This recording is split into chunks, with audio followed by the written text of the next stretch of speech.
Acabou. A narrativa do sistema desmoronou. E agora só restou a força do autoritarismo chinês. Porém, eles não combinaram isso com o povo, e por isso vão perder.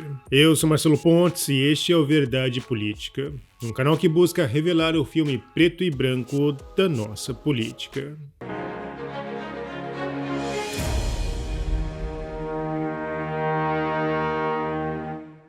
Duas palavras mágicas para a esquerda foram inventadas só para perseguir um espectro político: fake news e discurso de ódio.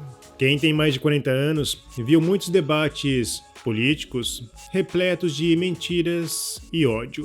Leonel Brizola e Paulo Maluf trocando acusações e apelidos no debate presidencial de 1989 poderiam ser presos conforme o novo entendimento do ministro Alexandre de Moraes. O problema não é a ofensa, muito menos a mentira, mas quem as profere.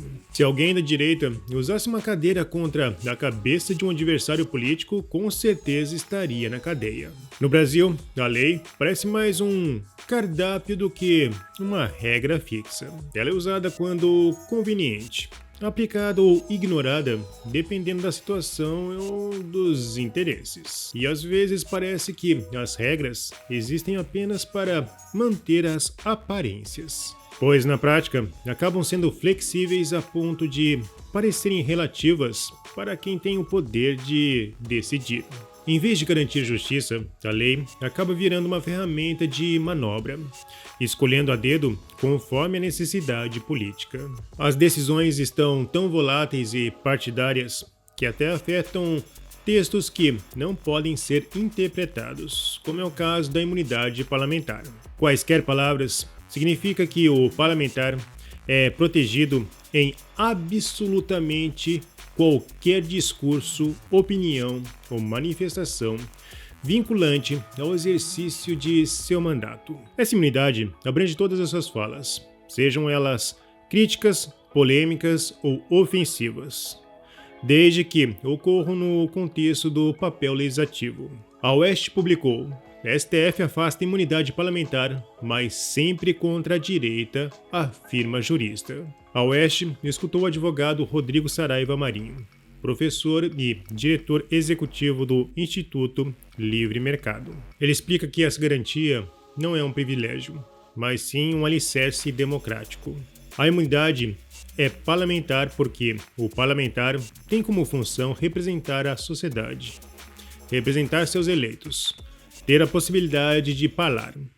Quando você pensa em parlamento, normalmente a gente pensa em projetos de lei para criar, revogar, alterar leis.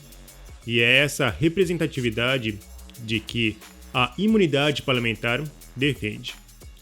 De defender até aquilo que não gosta. Essa é a forma como diria John Stuart Mill, no seu livro On Liberty, de mudar as ideias. A imunidade parlamentar é uma garantia, não nova. Isso foi criado já no parlamento inglês, reforçado no parlamento americano.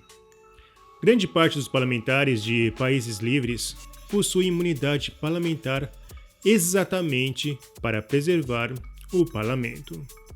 Defender aquilo que ele pode falar. Repito, a função central do parlamentar, como o próprio nome diz, é falar. E quando há excessos, quem julga é a própria casa, através da Comissão de Ética e Decoro Parlamentar. Porém, os ministros Alexandre de Moraes e Flávio Dino, assim como todos os outros que estão calados, vêm destruindo este conceito básico. Sobre a perseguição política, o advogado foi enfático. Gilmar Ferreira Mendes, ministro do STF, disse que ele ajudou a derrotar o bolsonarismo. Luiz Roberto Barroso usou uma frase específica: nós derrotamos o bolsonarismo.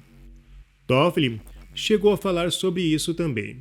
Ou seja, diversos ministros foram vocais sobre a ideia de você dar um fim àquele candidato, àquele lado político da direita.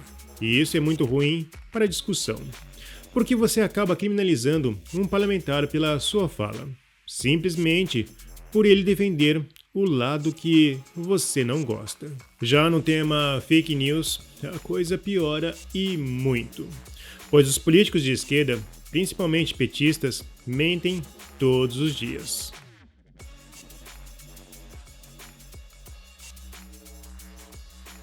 Lindenberg Farias, mais uma vez, ignorou as questões técnicas e criou teorias da conspiração. Em seu discurso, a decisão do Copom de aumentar a Selic em 0,5% é uma sabotagem contra o Brasil e, claro, contra o governo de Lula. E, como já era esperado, ele levou uma checagem e fiz meu devido trabalho de informar. A decisão de aumentar a taxa Selic para 11,25% ao ano foi tomada de forma unânime pelos membros do Copom. Todos os indicados pelo presidente Lula, incluindo Gabriel Murica Galípolo, nomeado como presidente do Banco Central, votaram a favor do aumento. A líder do PT, Gleisi Hoffmann, foi no vácuo do namorado e tomou uma dupla checagem ao criticar a checagem que recebeu. As notas da comunidade têm como objetivo de criar um mundo bem informado, com vários colaboradores de visão ou opinião diferentes. Tem o dever de desmentir posts enganosos ou posts que omitem contextos conhecidos como meias-verdades. O X não define as notas e sim os usuários. Agora vocês entendem por que estes odeiam a verdadeira democracia, pois suas narrativas não avançam. Bom, essa estratégia, que é um direito político, ou seja, o direito de mentir, também é usado pela mídia. Mesmo tendo os piores números, a Globo News escutou um dos seus especialistas para falar sobre desinformação.